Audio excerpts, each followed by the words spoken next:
ప్రభునందు నాకు అత్యంత ప్రియమైనటువంటి వారులారా, మన ప్రభువును రక్షకుడినైనటువంటి యేసుక్రీస్తు వారి యొక్క శుభనామములో మీ అందరికీ నా హృదయపూర్వకమైనటువంటి శుభములు వందనములు తెలియజేస్తున్నాను. ఉదయకాల సమయంలో దేవుని వాక్యాన్ని ధ్యానం చేసుకుందాము. ఈరోజు వాక్య ధ్యానం కొరకు మనం తీసుకున్నటువంటి లేఖన భాగము యోహాను సువార్త 14వ అధ్యాయము 18వ వచనం చదువుకుందాం. మిమ్మును అనాథలుగా విడువను, మీ వద్దకు వత్తును, కొంతకాలమైన తర్వాత లోకము నన్ను మరి ఎన్నడనో చూడదు. అయితే మీరు నన్ను చూతురు, నేను జీవించుచున్నాను గనక మీరును జీవింతురు. ఆమేన్. దేవుని నామమునకు మహిమ కలుగును గాక.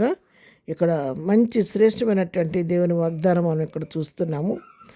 నేను మీతో చెప్పినది ఏమనగా, మిమ్మును నేను అనాథలుగా విడవను అని చెప్పని దేవుడు వాగ్దానం చేస్తున్నాడు.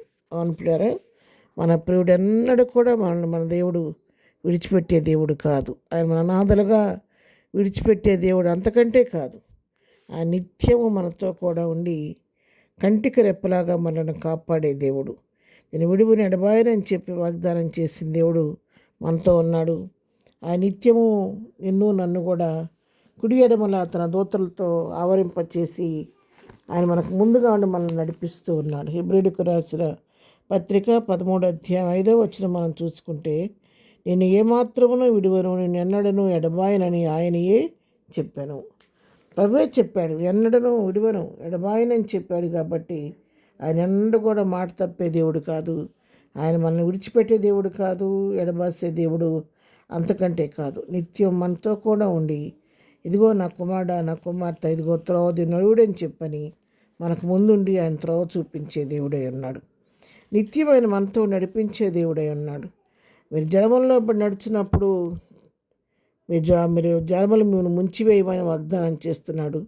అగ్నిలో నడిచినప్పుడు జ్వాలలు మిమ్మల్ని కాల్చలేవు అని చెప్పి వాగ్దానం చేసిన దేవుడు. మనం ఏ పరిస్థితిలో ఎక్కడున్నా మనతో ఉండే దేవుడు ఆయన. మరి షడ్రక్ మేషక్ అబేద్నెగోలతో కూడా అగ్నిగుండంలో మరి సంచరించి అగ్ని బలాన్ని చల్లార్చి అగ్ని వాసన కూడా వారు అంటకుండా వారిని కాపాడిన దేవుడు. దానియేలు సింహబోన్లో వేస్తే దానియేలుతో కూడా సింహబోన్లో ఉండి సింహాల నోళ్లను మూసివేసి దానియేలుకు క్షేమం ఇచ్చిన దేవుడు మన దేవుడు. హాగర్ అరణ్యంలో దిక్కులేని పరిస్థితుల్లో మరి ఒంటరిగా ఎంతో దుఃఖంతో ప్రలాపంతో ఏడుస్తూ తిరుగుతున్న సమయంలో విడిచిపెట్టకుండా, అనాథగా ఆమెను విడిచిపెట్టుకోకుండా దూతను పంపించి ఆమెను ధైర్యపరిచి ఆదరించి ఆమెకు ఒక దిక్కు దారి చూపించిన దేవుడు మన దేవుడు. ఎవరైనా సరే ఆపదలో ఉండి, ఎవరు ఎప్పుడు ఎక్కడ ఉండి ఏ విషయం కొరకు ప్రార్థన చేసినా ఆయన అక్కడే ఉండి వారితో కూడా మాట్లాడి వారిని కరుణించి కనికరించి ఆదరించి ధైర్యపరిచేది. మన దేవునికి ఉన్నటువంటి ఒక పేరు ఆదరణకర్త. ఆయన మనల్ని ఆదరించే దేవుడు, ధైర్యపరిచే దేవుడు, మన కన్నీటిని తుడిచే దేవుడు, మన ఒంటరితనములో తోడుగా ఉండే దేవుడు. గర్భమును పుట్టిన బిడ్డను తల్లిదండ్రులైనా విడిచిపెట్టవచ్చు, కానీ మన దేవుడు ఎన్నడూ కూడా విడిచిపెట్టే దేవుడు కాదు. అనాథలుగా విడువనని చెప్పి వాగ్దానం చేస్తున్నాడు. మీ దగ్గరికి వస్తానని చెప్పి దేవుడు సెలవిస్తున్నాడు. కాబట్టి తప్పకుండా ప్రభు మన దగ్గరికి వస్తాడు. ఆయన మనతో నివాసం చేస్తాడు. మనతో ఉండి మన పరిస్థితిని గమనిస్తాడు. మన యొక్క సుఖాలు ఆయన పాలు పంచుకుంటూ ఉంటాడు. ఆయన నిన్ను నన్ను కంటికి రెప్పలాగా కాపాడుతూ అన్ని విషయాల్లో మనకు అండగా నిలబడే దేవుడు మన దేవుడు. మరి ఎన్నడూ కూడా ఆయన విడిచిపెట్టే దేవుడు కానే కాదు. నేను అనేక సార్లు మనకు ఎదురవుతున్న పరిస్థితుల్లో మనం కృంగిపోతూ ఉంటాము, దుఃఖపడుతూ ఉంటాము. నేను ఒంటరిగా ఉన్నాను, నేను అనాథగా ఉన్నాను, నాకెవరూ లేరు, నాకు సహాయం చేసేవారు లేరు, నన్ను ఆదరించేవారు లేరు, నా కన్నీరు తుడిచేవారు లేరని కొన్నిసార్లు కృంగిపోతూ ఉంటాం, బాధపడుతూ ఉంటాం.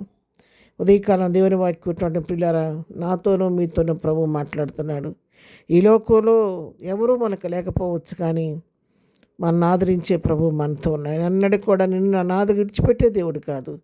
మనతో కూడా ఉండి వెనుతట్టి ధైర్యం చెప్పి మన చేతిని పట్టుకొని ముందుకు నడిపించే దేవుడు మనకున్నాడు. కాబట్టి ప్రభుని బట్టి ధైర్యం తెచ్చుకొని విశ్వాసమున కర్త దాన్ని కొనసాగించబడినటువంటి యేసు వైపు చూస్తూ ముందుకు సాగిపోదాం. ప్రార్థన. ప్రేమగన్ని తండ్రి, పరిశుద్ధుడా, నీ పాదములకు వందనాలు. ఉదయకాలం మాకు ఇచ్చిన శ్రేష్టమైన లేఖన భాగాన్ని బట్టి నీకు వందనాలు. అవును ప్రభా, ఎన్నడూ కూడా మమ్మల్ని అనాథలుగా విడిచిపెట్టే దేవుడు కాదు. ఒక తల్లిలాగా మమ్మల్ని ఆదరిస్తూ, కంటికి రెప్పలాగా మమ్మల్ని కాపాడుతూ, ఆలోచన చెబుతూ నడిపించే నీ ప్రేమకై వందనాలు. ఇంతవరకు ఆ విధంగా నడిపించారు.